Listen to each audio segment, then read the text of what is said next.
Minimarket berjejaring di Jalan Cok Agung Trisno Denpasar Timur Dentim disatroni maling. Setelah kasus tersebut dilaporkan ke Polsek Dentim, komplotan maling tersebut yaitu Setio Puji Widodo, 35 tahun asal Jakarta, Heri Mulyono, 42 tahun asal Jawa Tengah, dan Ega Rinaldi, 43 tahun asal Jawa Barat, ditangkap di wilayah Jimbaran, Kuta Selatan, Badung.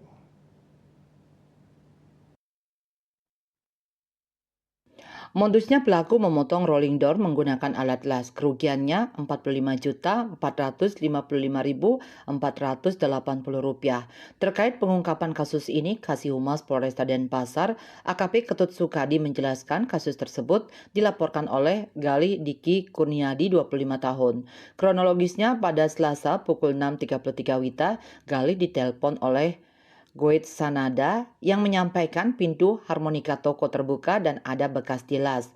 Gali langsung ke TKP dan melihat kondisi toko berantakan.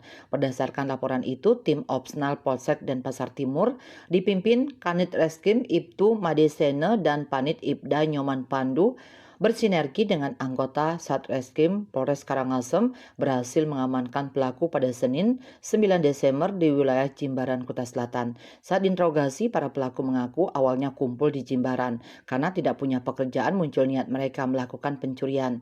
Pelaku membeli alat las lewat online seharga Rp350.000. Selanjutnya pelaku pinjam mobil pick up ke temannya untuk beraksi. Kertanegara Bali Pos melaporkan.